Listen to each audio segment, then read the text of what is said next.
Hello, and welcome to the Spec Shaman Podcast, the show that explores the world of building product manufacturers, architects, and engineers, sustainable design, and technology and trends. We engage in thought-provoking discussions with renowned experts, industry pioneers, and visionaries who are making a significant impact in the construction industry. Join us as we explore groundbreaking ideas, revolutionary concepts, and the latest advancements shaping the built environment. I hope you enjoyed this week's episode. Let's get started. Hi, and welcome to the Spec Shaman Podcast. I'm your host, Megan Vipond. I'm joined today by Rick Snelling, Vice President and General Manager of Armortex. He's here today to discuss building security and the integration of bullet-resistant products. Hi, Rick. Welcome to the Spec Shaman Podcast. Well, thank you, Megan. Hello to you, too. Rick, as we get started here, can you tell us a little bit about your origin story and how you came to be in this segment of the industry? You know, I'm a lifelong Texan, and I've lived in, Houston, Austin, and now San Antonio for about 25 years or so. And after college, I was in the construction business, and then I had a long career in the telecommunications and IT industry before joining Armortex about almost 23 years ago, and got into the manufacturing industry and what I consider kind of a niche manufacturing part of the industry, and started out in sales and then moved into operations. And as you mentioned, I'm currently the vice president general manager, and we're keeping busy trying to put out bullet resistant windows and doors and products like that to keep people safe. Fantastic. So why is building security so important? Well, I think a building owner, and that could be an office building, that could be a sheriff's office, a school, a church, what have you, but whoever's responsible for the building and the people in the building, they do have a responsibility to provide a secure, place to work, go to school, go to worship. I think that's just an obligation that the people in the building feel secure and comfortable and have that level of confidence that they can take care of business and not be in peril. Absolutely. So what components then are included to create those secure spaces? I think you got to define it. If you look at, how to provide security, you got to be concerned with the threat. And so I always look at it in two broad categories: physical versus electronic, if you will, or cybersecurity. So on the physical side, which is the space that we participate in, is a concern about someone shooting the building, attacking the building with a gun of some type. And in that case, then, the solution would be, or component might be, in addition to perimeter fencing, is, bullet resistant doors, windows, wall panels, and all those products that go into making a building more physically secure against attacks from, firearms.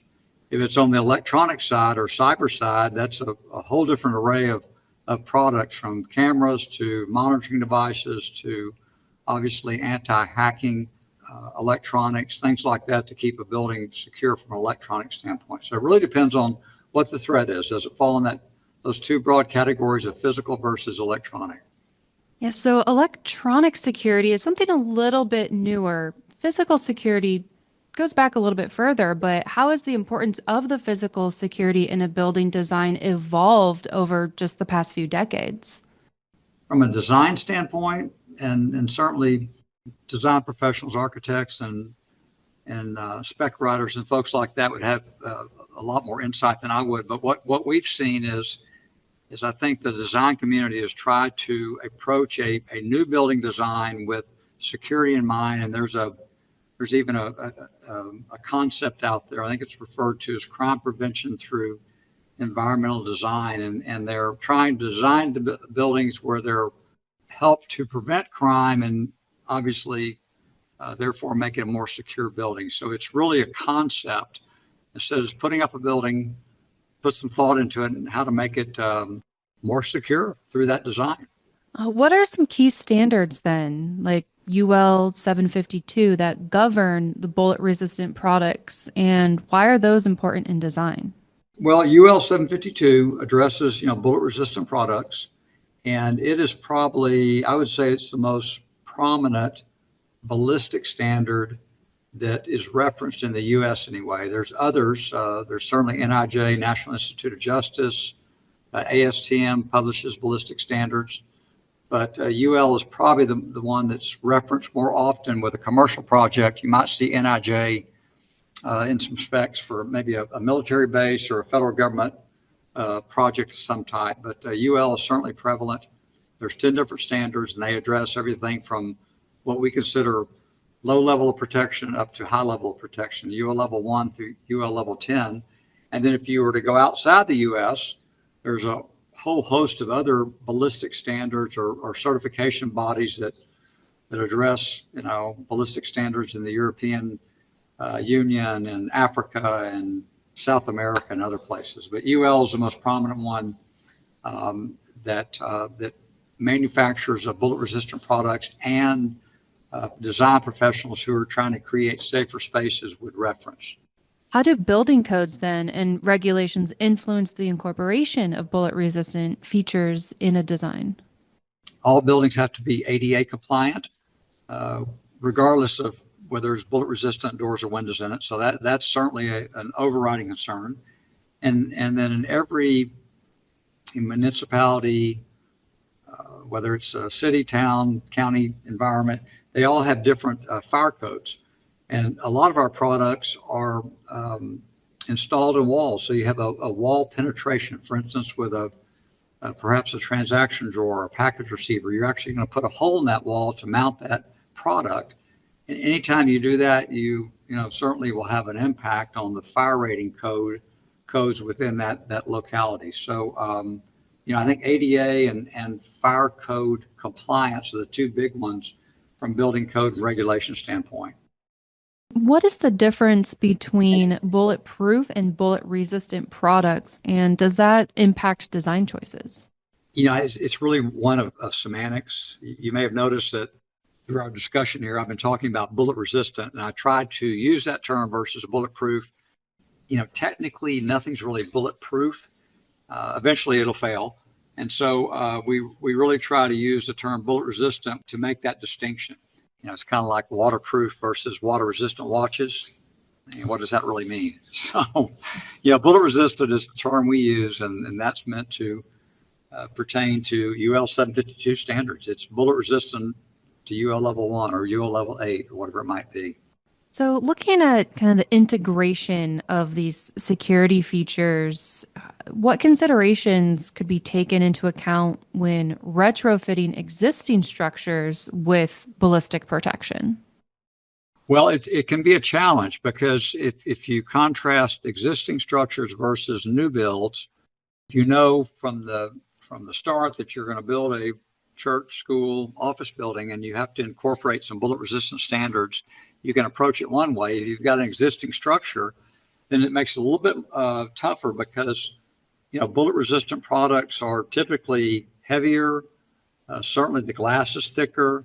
Just a lot of different design characteristics to a bullet-resistant window versus a non-BR window. And so it does make it challenging. And I think where the big challenge comes in is if you've got to replace primarily windows, because the glass is so much thicker when it's bullet resistant that oftentimes the frames have to be replaced. Then you're looking at a lot of demolition and rework of that existing structure. So if end users have the luxury of designing a building from the ground up and incorporating some physical security features like bullet resistant windows and doors, they're a lot better off, and it's an easier project than trying to retrofit. But retrofits happen all the time. Security change or the security environment may change, and someone's got an existing building, and all of a sudden they feel threatened, and they've got to put in bullet resistant windows and doors, and it's done all the time. It's just a little bit different approach. So when you're looking at a retrofit or even new design, how customizable are bullet-resistant products to ensure that they fit specific design requirements? You can customize them quite a bit. Anytime I hear the word custom or customizable, I always think about money and time. And if the end user has enough money and time, they can really pretty much do anything. One project that comes to my mind is had an existing structure, a historically designated courthouse. And with that, designation, the outside of the courthouse really couldn't be changed or very little. But the judge wanted bullet resistant windows in their judges' chambers because, the security environment changed and there was now a threat. So the challenge was putting in or designing some type of window that could be installed on the inside of the judges' chambers so you weren't impacting the exterior. And in that particular case, we designed some operable bullet resistant windows, which were really a one-of-a-kind product at that time. So very much of a custom window, if you will. And so they were installed on the inside. The windows could be open for cleaning purposes, maintaining the existing windows, and then closed. And once closed, that gave the judge or members requirements of some bullet resistant protection in the form of BR windows. That's fantastic. So then how can design professionals ensure that security features are not going to impede any functionality or user experience within a space? Well, I think for the most part, a lot of end users really are probably not aware that the door they just went through is bullet resistant, or perhaps the window they're looking out of is bullet resistant. Sometimes you can tell. One of the biggest challenges design professionals would be with the door locking hardware itself. So if you take a door, a door is meant for egress and ingress. You want to go in and out. And depending on what kind of hardware is on that door, and that really covers another area of product design, but you can have electronic card readers, magnetic strips, all these different types of security devices installed on the door. And if it's not thought through well, then yeah, it could be a real hassle for occupants of that building to use a door that's overly complicated to get in and out of. And I think that's something that design professionals need to be aware of and really understand what type of hardware they need to make that building secure, make that door secure, but not where it's overly complicated and is impeding the day-to-day comings and goings of employees. So hardware, doors, you mentioned windows as well. So glazing, how can design professionals incorporate glazing while still ensuring that they meet security requirements? Well, back to my earlier comparison between an existing building and a new build. With a new build, that can be taken into account. So really no big deal. They would specify bullet resistant windows versus non-BR, and the design would show that. Now with an existing building, again, back to my earlier comments, it's a little bit more challenging because typically you have windows in a building and they're non-bullet resistant, and yet you want to convert them into bullet resistant. You're usually dealing with a piece of glass, a bullet resistant piece of glass that may be 2-3 times as thick as the existing glazing. And so that window frame would not, accept a 1 inch or a 2 inch thick piece of glass. So the window frame has to be replaced. So it requires a little bit more thought, probably a little bit more expensive, and you're gonna deal with some demolition because you're gonna have to pull the old frames out and install new ones. That's just a little bit more of a challenge, but it can be done. So that's the biggest thing I think design professionals need to be aware of, is that a bullet resistant glass is just thicker and heavier, and you've got to have the frames to accommodate it. What about other materials then, like a window film? Could that be bullet resistant? Not that I'm aware of. There's a lot of chatter about bullet resistant film, and really I think that's a misnomer. We've done some internal testing where we've taken some non-BR glass, had it coated with film, and then we shot it, and it failed. So I'm really not aware of any bullet resistant film. And again, that's really just a misnomer. I'm not aware of any film out there that would take a non-BR window and make it bullet resistant. Now, the film does do a good job of reducing spalling, which we define as just shards of glass flying off the back side of the safe side of the window, which is certainly a security concern. But as far as stopping bullets, I'm really not aware of a film that will do that. What maintenance considerations should be taken into account to ensure the longevity and effectiveness of bullet-resistant installations? Proper cleaning, and that sounds kind of out there for a bullet-resistant piece of glass, but some types of makeups like polycarbonate, for instance, polycarbonate's a plastic, and it's a very effective and aesthetically pleasing bullet-resistant material. It's typically laminated, and if the proper cleaning materials are not used, sometimes those cleaning materials can cause a chemical reaction between the adhesive layers and between the layers of the adhesive material between the layers of polycarbonate, and cause it to delaminate. And that's not a good thing. So certainly proper cleaning materials and really exposure to the elements. If you're talking about interior bullet resistant windows, then they're probably going to last a lifetime. If you're talking about exterior that are exposed to the elements, they may have a shorter a lifespan, just due to exposure to sun, wind, rain, extremes in temperature and things of that nature. So let's switch gears a little bit to the science and the advancements of these products. Can you explain the differences between various bullet-resistant materials, such as maybe fiberglass panels and bullet-resistant grade glass? Yeah, and really we're talking about apples and oranges there, because bullet-resistant panels are what I refer to as opaque armor. They're designed to be installed behind drywall to make a wall bullet resistant, or installed into window frames and door frames to make them bullet resistant. So it's not meant to allow anybody to view through it. Whereas glazing, that's what it is. Glazing is, I often use that term as kind of a catch-all for polycarbonate, acrylic, glass-clad poly, and all the different types of makeups you can have that go into a window or door. So completely different. You have panels that are meant to be hidden and do a very effective job in stopping bullets, and then you have glass that's meant to be seen and allow people to view, on one side to the other, and also does a very effective job of stopping bullets.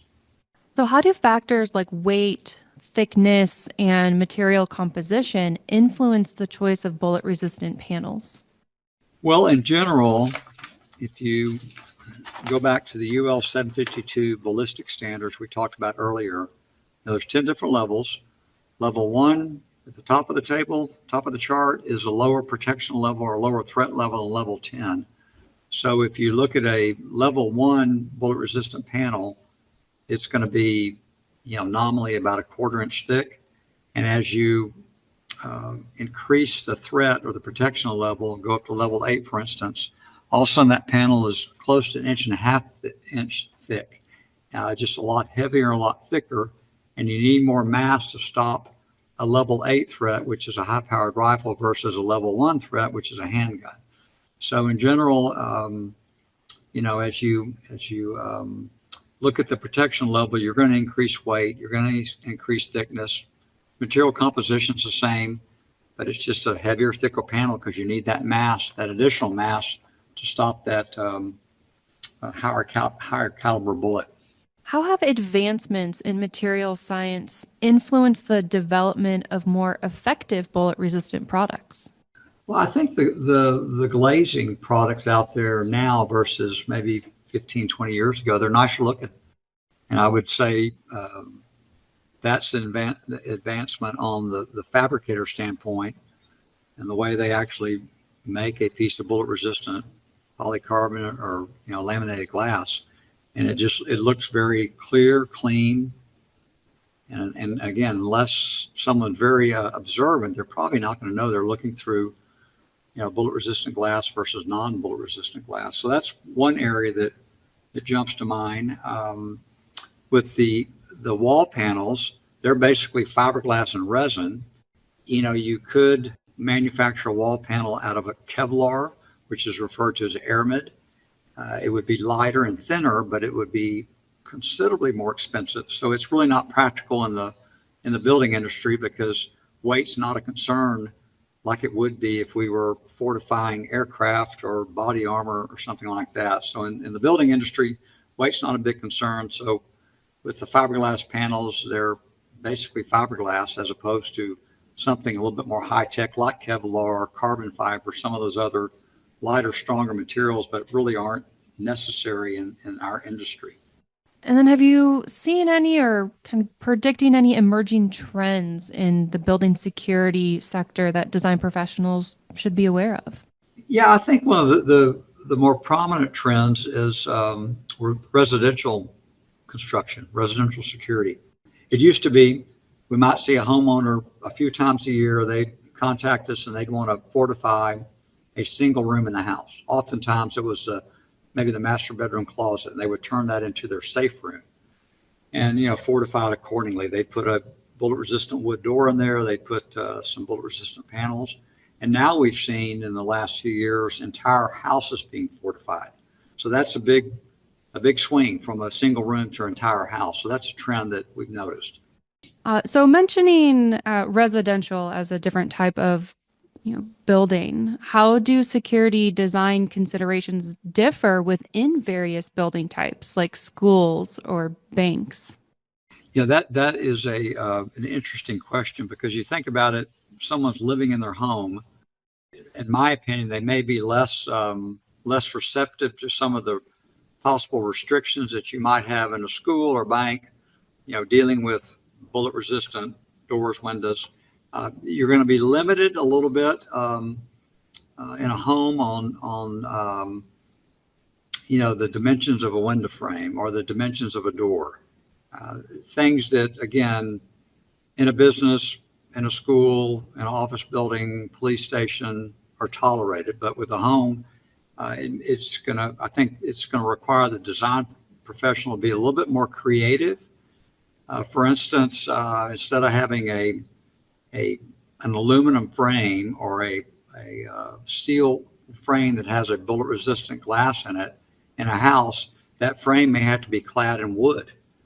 Just from an aesthetic standpoint, I'm assuming, certainly in my house, I don't have metal frames or wood frames, and they look nice, and that's what most homeowners would expect. So if a house is either built from the ground up or retrofitted to include bullet resistant windows and doors, those door frames and window frames could be clad in wood. For instance, we had a project in the Northeast US, and the entire home was fortified, and they had some very heavy duty, I think they were UL level 8 bullet resistant hollow metal doors, just metal doors, but the doors were clad in some very nice wood veneer. So to the casual observer, they looked like wood doors, but they actually were steel doors covered with wood. So that is a big consideration, because you're going to spend hopefully more time in your house than you will in your place of business, and you'll notice things like that. So aesthetics are huge part of the design for bullet resistant products in a house, more so than I think in a building or a church or a school or what have you, a commercial environment. Mm-hmm. Yeah, absolutely. Are there any significant differences between the commercial applications then? No, I mean, I think about some of the projects we've worked on. The products can be the same. It's just back to my comments. If you're going to incorporate them in a house, they may have to be covered up. We're in a commercial environment. Office workers are used to walking through aluminum doors, and those can very easily be bullet resistant aluminum doors. Anybody that's gone into a retail environment, a school, again, they're used to walking through aluminum doors, what we call storefront. They're very nice looking, but they're easy enough to make bullet resistant, and no one really noticed any difference. And again, I think in a commercial environment, some of those concerns are minimized, because if you're concerned about being attacked, then the ultimate goal is to make sure you've got the proper type of physical security products in there, and they're bullet resistant. And so I've had many a conversation with architects, and they wanted to make some design changes on the dimensions of a frame or some other type of change. And at the end of the day, particularly with aluminum, those are extruded aluminum frames, and so they're pretty much set when they come out of the die, and it's difficult to make dimensional changes. So at the end of the day, if a building owner is concerned about being attacked by someone with a gun, then the overriding criteria is to make sure those bullet resistant doors and windows are installed there, and if they don't quite meet the design criteria, then that sometimes takes a back seat. You make a good point there. So, are there any limitations to how much these bullet resistant products can be customized to fit a unique architectural design? In practical terms, yes. Earlier we talked about that, and if you have enough time and money, you can do anything. But there are some limitations. I mean, it's just at the end of the day, particularly with aluminum, those are standard extrusions, and yes, new designs could be created and new extrusions could be run, but I think it'd be cost prohibitive. Sometimes you just have to make compromises. And if the overriding concern is a secure environment to protect against, in this case, gunshots, and there may be a few limitations that the architect, design professional, or the end user has to accept. Absolutely. So, looking at some just practical applications and industry collaboration now, what is the importance of collaboration between the design professionals and manufacturers during the design process? Well, I think earlier is better. So, particularly with design professionals who have not been involved in projects that require some kind of physical security product, if they haven't, then the earlier they start talking to industry manufacturers and get educated, the better off they are. Because, as we've been discussing, there are some limitations. And so I think it's incumbent upon the design professional to educate themselves early on, talk to manufacturers of all these products, and get a better idea of what the limitations are, and what can be accomplished and what is really not practical. So earlier the better. We have a very capable design team, and we model different products. We use a modeling software, and so we can, I think, provide a lot of benefit to design professionals. And we're also active with most of our products that are in Revit format. So so we play in the BIM world, and again, I think that's probably a big benefit to design professionals is they're putting together project documents and trying to, create a safe environment. So the earlier they get on board and have a chance to educate themselves, the better off they are. It's a great collaboration, particularly if it's done early on and not after the fact.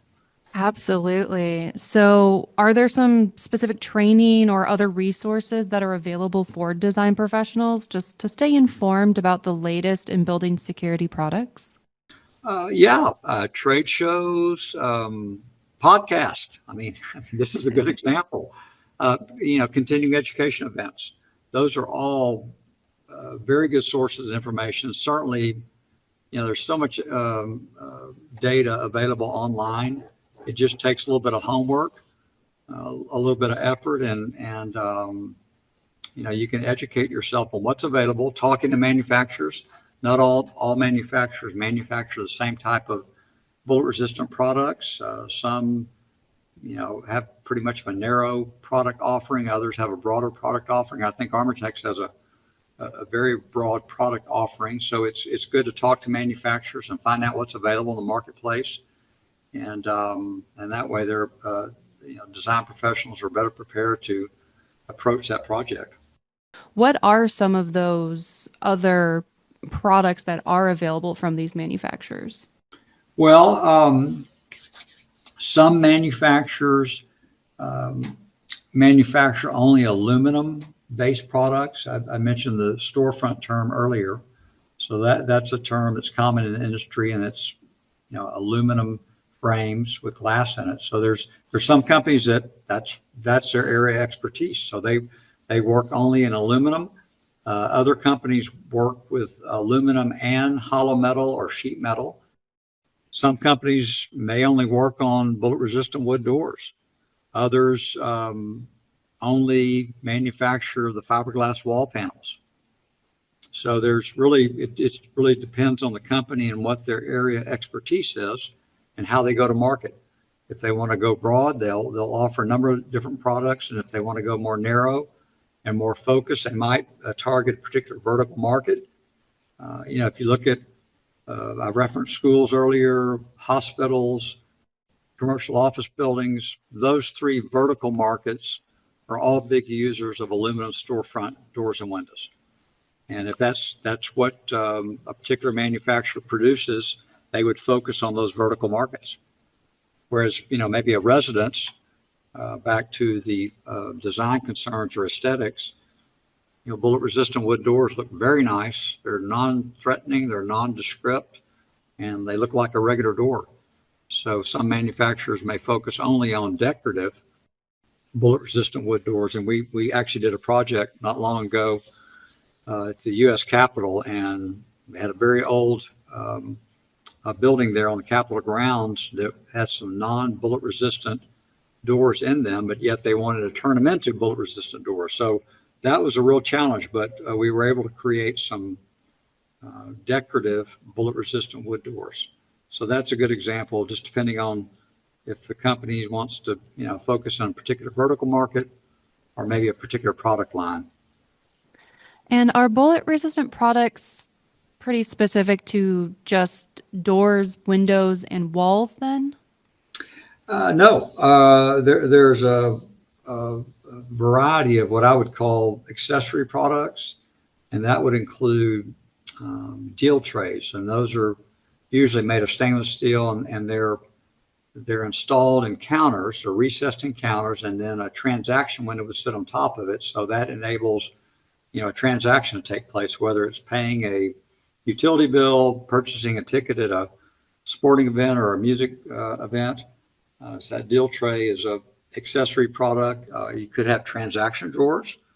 Everybody's familiar with a transaction drawer. Anytime you go through a Walgreens, CVS, even a fast food drive-through line, those are basically transaction drawers that extend out and deliver your prescription medications or your food or what have you. Packet receivers. Home Depot and Costco both have an internal cash room, and they use this metal box, which we call a packet receiver. It's mounted on the wall. It's got doors on each side, and only one door can be open at once, but they use that product to transfer excess cash from inside the store to the armored car service that takes it to the bank. So that's a kind of a unique product. And then there's a number of other, kind of custom products that might lend themselves to use in a post office or perhaps a police station. So yeah, there's a number of products, a variety of products that complement a bullet resistant door, window, or wall panel. Speakers mounted in the windows, gun ports. Sometimes the military wants the option of being able to return fire if they're under attack. So there are different types of gun ports are designed, sliding gun ports and pivot gun ports that are installed in either a wall or a door. Oh, that's great with so many different options for. Yeah, exactly. With all of these options, is there a more commonly used material? When it comes to performance and versatility, is there one material over another that tends to get used or requested more often? Well, if we're talking about framing, whether it's a window frame or door frame, aluminum is very popular, and we see that specified often. And it's aesthetically pleasing. It can be painted or powder coated. So really, if you don't want this traditional anodized aluminum finish, you can have it powder coated or painted almost in any color you want. So there's a lot of options there, but aluminum is very functional. It's durable, and it can be made into bullet resistant materials. So I would say from a framing standpoint, aluminum is very popular. And then, we talked about wall panels, and I mentioned Kevlar or carbon fiber, some of these other high-tech types of composites. They're great, they work, but they're expensive. So typically it's really fiberglass panels. Panels made out of fiberglass are the predominant material there.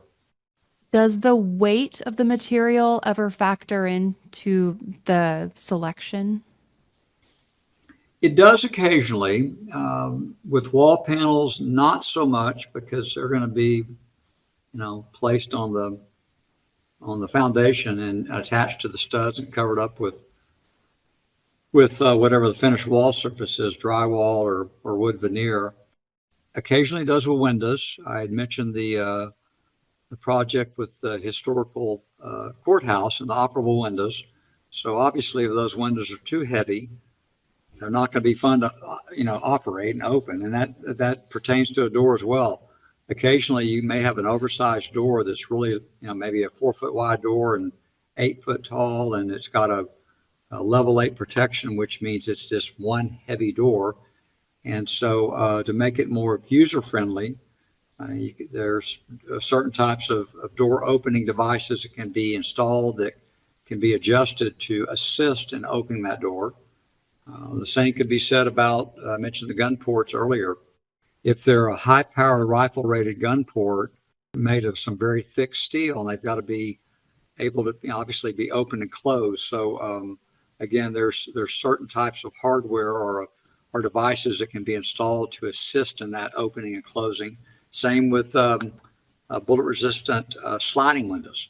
Occasionally, an end user may have some large packages, boxes, items like that need a big wide opening to transfer from what we would consider the safe side or employee side, public side or threat side. And so you'd have to slide open that sliding window.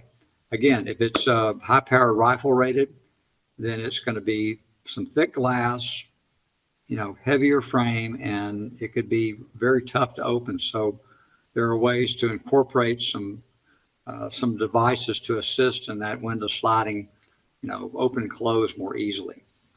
And that's just all part of the discussion up front and the application and the frequency of use. If a door or window is not used very often, then it's probably not as critical to make sure it opens easily. Absolutely. So definitely a little give and take with what you need versus what you're able to achieve. Sure. So we talked about the collaboration between design professionals and manufacturers, but what about design professionals with their clients? How could design professionals collaborate with their clients to address concerns and help educate them about the benefits of enhanced building security?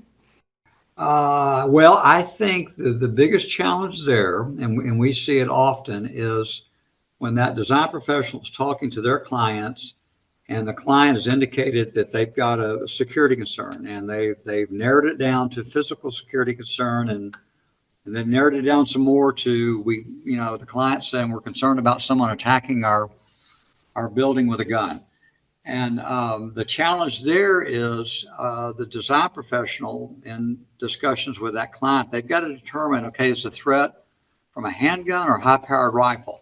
And that may sound like we're getting in the weeds a little bit, but there's a world of difference between, back to the UL 752 chart, UL level 1 versus UL level 10, for instance. And if a client really needs protection from someone attacking that building with the AK-47, which would be UL level 8 protection, and for some reason the specs are written that they're going to put in UL level 2 doors or windows, that's not going to provide the level of security the client wants or needs, and not even close. Conversely, if they only need handgun protection, UL level 1 or 2 or 3, and the specs are written in such a way that the job is bid out and level 8 doors and windows are installed or procured, then the budget's going to be negatively impacted because there's a big difference in price between high-powered rifle-rated products and handgun-rated products. So that's a tough discussion because you're asking the client and the design professional to really kind of predict the future. Now, they may consult with local law enforcement. They may consult with security consultants to help them narrow that down. But that's the biggest, I think, area of discussion that a design professional has to have with that client is, okay, the threats, someone attacking the building with a gun, let's try to figure out if that means handgun or high-powered rifle. And that's where that discussion needs to focus and to make sure the client gets the level of protection they want and without having to pay extra for it. Yes, definitely. So, majority of our conversation today has been about bullet resistant protection, but how does understanding forced entry kind of factor into this as well? Well, that's another type of physical attack. And if you think about forced entry, it may be what we call smash and grab robbery. Someone takes a crowbar and breaks the glass on a retail store or a jewelry store to grab some merchandise, or it could take a little bit more of an aggressive attack. I always think about U.S. embassies and consulates. One of their requirements is that the doors and windows in an embassy or consulate are forced entry rated, and that you can kind of get a visual of a mob moving down the street and they've ripped a stop sign out of the ground or some other type of tool, if you will, and that they're going to try to batter their way through an embassy front door or consulate. So forced entry is similar in design to bullet resistant, but a little bit different. Now you could incorporate both of those protection modes into one product. And matter of fact, with the U.S. Department of State, who controls all the embassies, they do require that those doors and windows are both bullet resistant and forced entry, and sometimes blast resistant. So there are some similarities between those different types of attacks, but yet there are some differences. When it comes to implementing these products, what are the cost implications of integrating bullet resistant or forced entry or blast resistant products into a design project? And how could designers help justify those expenses to their clients? Well, I think it gets back to, again, identifying the threat, and that's really going to be up to the end user and perhaps with assistance from local law enforcement or security consultants. But you've got to determine what the threat is. And if the threat is attacked by, a handgun or a bomb blast or, a mob that's trying to break into a building, then you've got to address them with the particular products, be it bullet resistant, blast resistant, or forced entry. And back to my previous comments about existing buildings versus new construction, it would be less expensive to incorporate some of those, protection modes into a new building versus a retrofit, and particularly with the forced entry and blast resistant, because the building itself may not accommodate those windows and doors because the building itself may not be able to withstand an attack by a mob or certainly a bomb blast. Whereas with a bullet resistant scenario, you're really talking about just a little bit heavier doors and windows, but typically most buildings can accommodate a heavier window or heavier door. But particularly with those other two modes of attack, blast and physical security, the buildings themselves have to be structurally sound to be able to withstand that type of attack. So that's it's critical for that design professional to determine what the threat is along with the end user and then address it with the appropriate products. Rick, can you share some examples of successful integration of bullet resistant products in architectural projects? I can, a few of them I can. It's interesting in our industry. Sometimes we're not aware of where our products are going. We may get a request from a contractor, and all they tell us is what they want, a UL level 3 rated aluminum window. And they give us an address to ship it to, and that's all we know.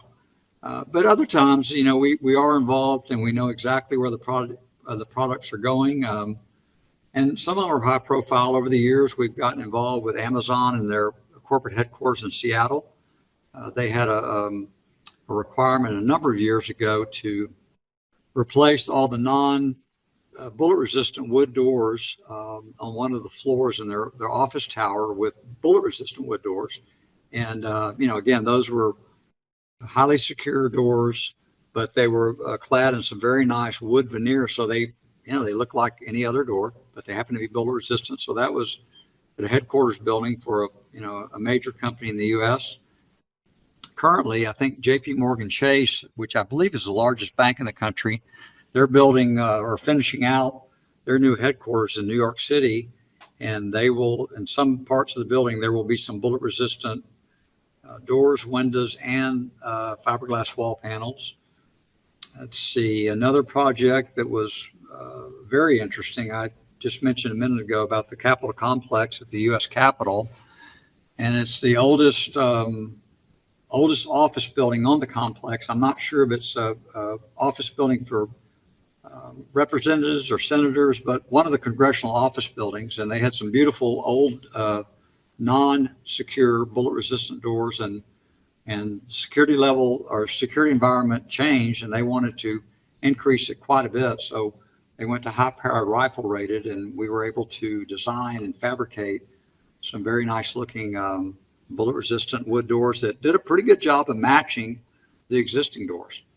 And so that provided a enhanced security for that particular building. So those are three projects that come to mind. And in addition, I mentioned, Home Depots and Costco's all over the country. That's pretty much standard for them. They all have these internal cash rooms, and they have to fortify them. So they put in addition to that package receiver product I mentioned, they also put in some bullet-resistant windows and some fiberglass wall panels. So they got a nice secure room where they hold all that excess cash until they want to transfer it off-site. We worked on a retail environment, and this was in the Northeast U.S. Not sure exactly what city, but from my recollection, it was completely unsecure as far as bullet-resistant materials concerned or products. And I'm not sure the details, but the security environment changed, and they were concerned about being attacked with a gun. So in that particular project, we actually designed and fabricated some UL level 3, so handgun rated double wood doors, very nice looking, again, aesthetically pleasing, non-threatening. They put in a transaction window, they put in a packet receiver, and they also put in some fiberglass wall panels on the wall. So they really created a very safe envelope through doors, windows, packet receivers, and wall panels, which they didn't have before.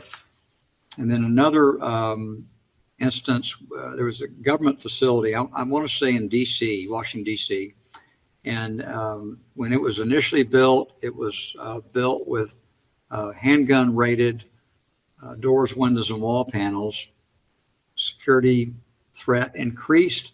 They felt like they needed to go to high-powered rifle-rated products. So the handgun doors, windows, and wall panels were removed and installed some high-powered rifle-rated ones. Again, to enhance that security level or provide a higher level of security. And then there was a school on the West Coast. This was new construction, and I think through some extensive research and consultation with security consultants, they decided to go in with UL level 7, which is, again, high-powered rifle-rated wood doors, fiberglass wall panels. So they created a greatly enhanced, securely enhanced school just from the ground up. So those are a few more examples that I can think of offhand. So when thinking about a fully secure building with multiple components, how do those work together to protect the occupants from threats? Well, I look at it as a system, really. And, I think bullet-resistant windows and doors have been around for a long time, but up until about maybe 25 years ago, maybe a little bit further back than that, there was really no thought to securing a wall. And drywall or even concrete block in some cases will not stop a bullet. So somebody invented these fiberglass wall panels, which are a great complement to a window, to a door, and you do create a nice system. So you've got a very secure environment. And if you picture an elevation where you've got a window, you got a door, and now you got wall protection. So it's a very nice coordinated approach and you do create a system, and then you could include many of those accessory products that I talked about earlier, whether it's a transaction drawer or package receiver, just depending on the needs of the project. But in that case, you've got multiple products that all work together to create that safe environment. Excellent. So, as we close out our podcast here, what advice would you give to design professionals looking to prioritize security in their upcoming projects? Well, I really think it gets back to correctly identifying the threat. And that just comes from, I think, discussions with the end user, the particular geographic location of that project. A lot of things factor into it, but they've really got to determine what the threat is. Is it attack by someone with a gun? Is it a forced entry attack, the mob coming down the street? Is it perhaps some type of explosive device? And then once they determine what the threat is, they can narrow it down and get granular and determine, is it a handgun threat, a high-powered rifle threat? If it's a blast threat, is it a low-pressure explosion, a high-pressure explosion? So you can really get in the weeds, so to speak, but it starts with what the threat is. Okay, there's some kind of threat that's made this environment less secure than it was before, so how do we address it? So I think that's where the conversation has to start. Yes. And then what is one final thought or some words of wisdom you would like to share with our audience? Well, it's nice to be a U.S.-based manufacturer. That's not necessarily words of wisdom, but that's just a thought that I have these days. It's nice to be producing, products that serve certainly a benefit to end users and do it here in the U.S. And as far as wisdom, the industry itself is you can look at it as kind of an offshoot of maybe the insurance industry, because we're providing insurance. If someone's concerned about being attacked, we've got products that actually make a building more secure, and it is a form of insurance. And hopefully it's never tested, but it can be. So it's an exciting industry. It's, as I mentioned at the kickoff of the podcast, that it's kind of a niche industry, but it serves a useful purpose. Absolutely. Well, Rick, thank you so much for taking the time to share your valuable knowledge and insights with us today. It's been really fantastic having you on the Spec Shaman podcast. Well, thank you very much. I've enjoyed it. Thank you for listening to the Spec Shaman podcast. If you enjoyed today's episode, please subscribe to our show and leave us a review. A huge thank you to our guests who made this show possible. Building product manufacturers who want to increase their specification opportunities, please visit specshaman.com or ronblank.com. Thanks all for this episode, folks. See you next time.